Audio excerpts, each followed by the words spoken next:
قال عليه الصلاة والسلام إنما بعثتم ميسرين ولم تبعثوا معسرين. Peygamberimiz sallallahu aleyhi ve sellem o'zining sahabalarına aytdi. Şınlıkta siz jinglaytuvchilar tarafından jiberilgan edingiz. Qotlandıruvchilardan tugul. Ya'ni jinglaytuvchilar tarafından islom dini bilan. Bu bizga islom dinini kim yetkirdi? Birinchi Peygamberimiz sallallahu aleyhi ve sellem, ondan so'ng uning sahabalari, ondan so'ng tabiinlar, ondan so'ng bu mu'minlar. Umuman Alloh taolo islom dinini jiberdi kishilarga jingillik bilan. Jingillaytirish uchun ko'p kishi o'ylaydi islom dinin og'irlik deb. Agar men hozir islom dinine kirsam, mening turmushim og'irayacak deb. Bu durust tugul.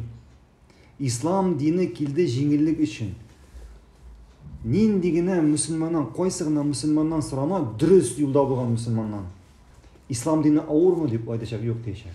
Oldagi turmushim islom diniga qadar og'ir edi deyishak. Bugun og'ir tugul, jingil. Chunki barliq Alloh qo'shgan amalda kishilikka foyda qiladi. Ham barliq Alloh tiygan amalda kishilikka zarar. İslam dini irata kishilikni jingillikka. Ko'p kishining islom dini durust tugul. Narsa orqasida? Chunki uning ilmi yo'q islomda. Unda durust islom dini tugul. Ham u islomni durust anglamagani uchun u eng birinchi o'zini o'g'raydi. Ham shulay kishilarga o'g'raydi. Qotlandira. Durust islom dinine negizlanib yashasa, eng birinchi uning o'zining turmushi jinglaychak. Ham onun tira yanında kishilarga da shulay jinglaychak. Chunki islom dinining asli ol ar-rahma, rahimlik, marhamatlik. İslam dinining asli rahimlik ham marhamatlik. Nega bu ko'p kishining, bizning do'stlari, tug'anlari islom dinini qabul etmaydi? Nega? Biz payg'ambarimizning turmush yo'lidan o'qib bilamiz. Peygamberimizni o'tirga deb kelgan kishilar onu ko'rgach islom dinini qabul etib qo'yib ketaveradi deylarmi?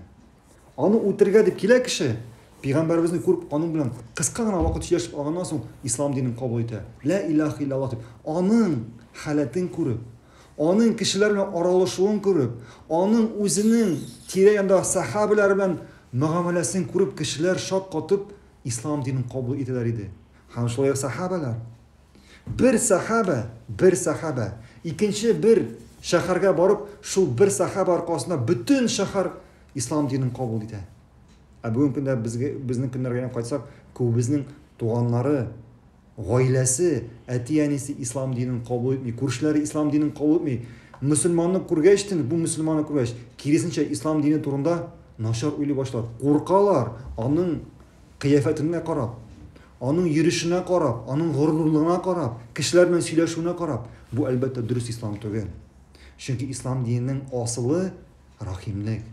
Eng birinchi o'zining oilangda, atiyaning bilan, xotining bilan, bolalaring bilan, ko'rishlaring bilan, boshqa musulmonlar bilan, hatto kafirlar bilan suylashganda, boshqa din kishilar bilan suylashganda da albatta musulmon kishi eng yuqori, eng go'zal axloq ko'rsatishga tegish.